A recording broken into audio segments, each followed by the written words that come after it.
I see a video of this guy. He claimed to be a photorealistic painter for NASA, painting stuff for NASA. And he had a whole comic routine out there, talking, is it real or is it a painting? Now I'm an artist myself, and if I really applied myself, I can get really close to photorealism. It's been a long time since I've done that, but he does that, and he was talking about, well, I started thinking about what he was saying, and check this out. All these images up here, none of these are all paintings. Those are not real sculptures on the bottom there. Those are paintings. A friend of mine did paintings of sculptures. And the pictures up above, those aren't real glasses of wine. Somebody painted that. Now, putting it in perspective, which do you think is harder to paint?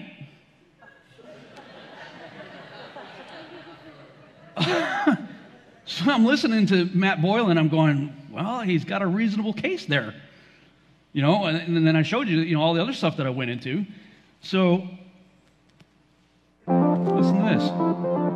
I'm a visualization scientist. I basically try to come up with ways of explaining complex science stories through the visuals and developing artwork and illustrations that actually can help explain the science story to people. For decades, popular culture and shows like Star Trek inspired a generation of scientists by envisioning what space might look like. But wait, what does space actually look like? Heart nebulas, celestial collisions, a bird's eye view of the Milky Way, astronomers are charting the outer reaches of the cosmos and bringing back jaw-dropping images from telescopes like Hubble and its infrared cousin Spitzer. If you look down at the bottom of that Milky Way image, you'll see these two words: artist concept. This sweeping image of the Orion Nebula actually looks like this. And the TRAPPIST-1 star system, the latest discovery of 7 potentially habitable exoplanets that made national headlines, it's really only a box of gray and white pixels. You see, space art is part of NASA, and it has been since before we went to the moon. They're just openly admitting it. The problem is we've all been fooled by space art, including that. The most famous picture we all have seen in our textbooks. I had that as wallpaper, okay? One whole wall in my bedroom was the surface of the moon with the Earth behind it. That itself was a composite image, because there's no way the Earth looked like that from the moon, on the surface of the moon. So it was a composite image that even on my wall, And then, of course, we've seen this before, where they year after year, they put out blue marbles, and they're all looking different. Now, you can write off the color issue by filters. Okay, because they'll say, well, the different satellites that took these pictures had different filters, and that's why the color is different. Sure, but that's not going to increase the continent size of the United States and, other things like that, right? Something's seriously wrong here. What's the deal? If we're out there doing these things, why can't we just take a Polaroid shot without having it to be doctored in any way? So it starts getting you questioning. And then you start looking at all the other ridiculous, pardon my language, crap that NASA's always putting out. I started looking into various different things, other stupid things that we believe. First of all, you see that they had a very early relationship with Walt Disney. Now, there's all kinds of things we can talk about Disney, and Freemasonry and pedophilia and all kinds of other sick things there. But they had a relationship right there because that was their propaganda machine. And you may have seen some of the videos out there how there's all kinds of phallic symbols and other sexual things that the artists have embedded in all kinds of the family-friendly cartoons that we watched, from Walt Disney. Well, isn't it interesting that they put some of the same stuff even in pictures of the Earth, where the clouds are magically spelling sex, right? And found this out also. This character right here, Pluto, was created by Walt Disney in 1930, coincidentally the same year we discovered the planet Pluto. And then decades later, we finally send a probe out there, and what do you know? There's an image of Pluto on Pluto. Imagine the coincidence. They're laughing at us. Seriously? There's a spot on Pluto that just so happens to look like Pluto? Wow. Okay, and right before that, news articles came out. I can't even believe that people believe this. They were trying to capture the shadow of Pluto going across the Earth as a distant star shone light on the planet Pluto, and Pluto's something like 5 billion miles away. And they were saying that the light from a distant star was going to illuminate Pluto from behind and cast a shadow for a few seconds on the Earth, and they were going to go measure it. Think about that for a little bit. Really? And that was just right before. It says the occultation happened at a unique time, just 2 weeks before NASA's New Horizons mission will make its nearest approach to Pluto on 14 July 2015. You're seeing the shadow of Pluto. What about Jupiter and Saturn? Much bigger. We should have shadows all over the place. We should be dodging shadows of planets with all those stars shining on them. Give me a break. They're telling us that there's all of these different Earth-like planets out there, right? How many of you guys been following the news on that? You know, they keep saying, that video I just showed you a minute ago, really all they were looking at is a couple of, gray blocks. What's even worse, though, is how far away these things are. How far away these things, and how far away they say that they're looking, right? Do you know how far a light year is? 1 light year is approximately 6 trillion miles. They're telling us we're looking across thousands of light years. 3,000, that's 3,000 times 6 trillion. Oh, it gets worse than that. They said that they saw a black freaking hole at 55 million light years away.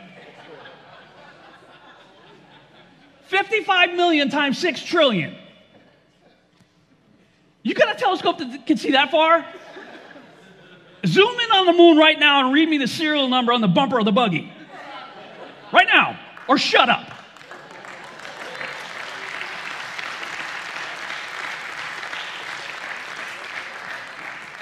It's outrageous. I mean, it's like every month they're trying to see how much further they can push the envelope. How stupid and gullible are we? But that's the evidence we're all using for what we used to believe, or what some of you may even still believe to be true about our cosmos. We listen to these people, and if you're here from a creation ministry, how dare you? I'm calling you out. I applaud you for what you did with evolution, biological evolution. And I'm going to hit hard on this tomorrow, why creationists should just stay away from the whole debate. They shouldn't even open their mouth. If you claim to be a Bible-believing Christian and you are using these people as your source for what you believe about the world and this place in the cosmos, there's a problem there. I had to finally just admit that because I loved NASA. I was a NASA fanboy, like I told you before. Oh, but yeah, we're going to Mars. Oh, and by the way, Mars just so happens to look exactly like some of the places here on Earth. Imagine the coincidence. It's incredible. It's a little more red.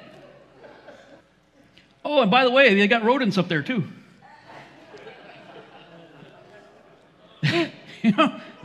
Wow. Imagine the coincidence. How cool is that? There's life on Mars. Squirrels.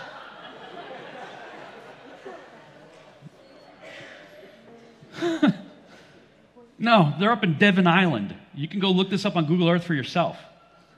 They openly admit that they test the Mars rovers and stuff at Devon Island, which is up in northern Canada, sort of off the northwest coast of Greenland. Okay, we're dealing with a little doom buggy. By the way, do you actually believe we have the ability to remote control a doom buggy on Mars? I don't even have cell phone reception in here. I don't. Oh, but we're controlling a doom buggy on Mars. Really?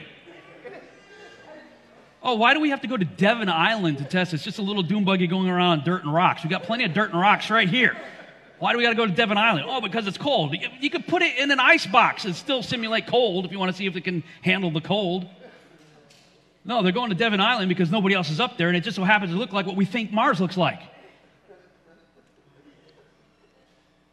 Unbelievable. Oh, but Elon Musk.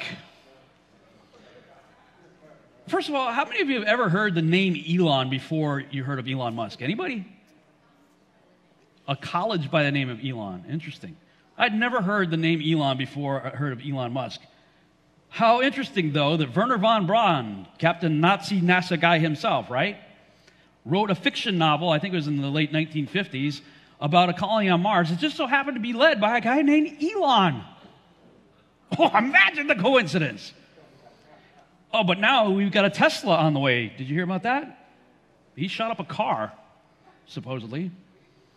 And he himself said, you know, it's got to be real because it looks so fake. What was going through your mind? How amazed were you to see your roadster up there with Starman just cruising along with the blue planet? And how long will we be getting live views, do you think, from the car? Well, I think it looks so ridiculous and impossible. And you can tell it's real because it looks so fake, honestly. Because it did look fake. A whole lot of people, look, they got a Tesla flying around the Earth. It just made a pass around the sun, from what I heard. It's on the way to Mars, I guess. Okay, but now here's something else that's really interesting. Look at this car. Look at the tires. Look at the plastic and the leather and other things. Listen to this. But we didn't really test any of those materials for, is it space hardened or whatever, So it just has the same seats that like a normal car has. It's just literally a normal car in space, which I kind of like the absurdity of that. Yeah, it is quite absurd. Now, I went to the Contact in the Desert conference earlier this year, and this individual here, David Adair, claims to be a materials specialist working for NASA, allegedly testing various materials before they put it on objects that are supposed to be sent out into space. All right, now listen to what he has to say about testing these materials. In the material sciences, in that environment, it's not friendly out there, y'all. It's 225, 250 degrees below zero on the shadow side, 250 above on the sun side. So right through the meridian line, you got a 500-degree difference. It's a total vacuum. There's ultraviolet rays, gamma rays, infrared, all unfiltered by the atmosphere. It just burns things up when they hit it.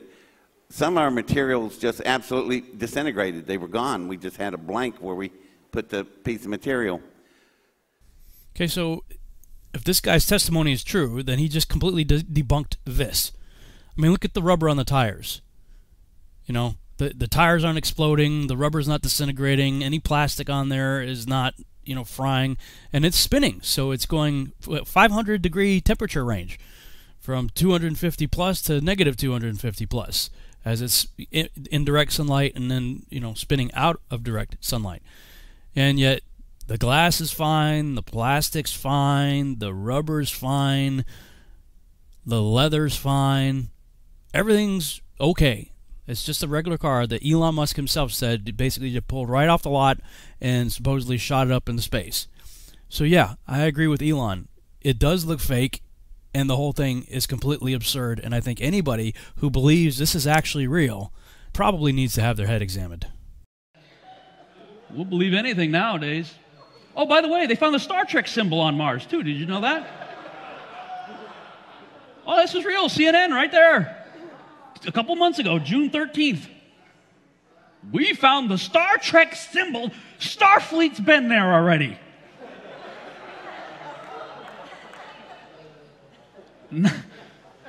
Wow. Not only did they find one, they just found a whole bunch of them. Look at this whole fleet of Star Trek symbols. Just so happened to be on Mars. You know what? They're punking you. They're laughing at you. Just as they were laughing at me just a few years ago when I bought all this garbage.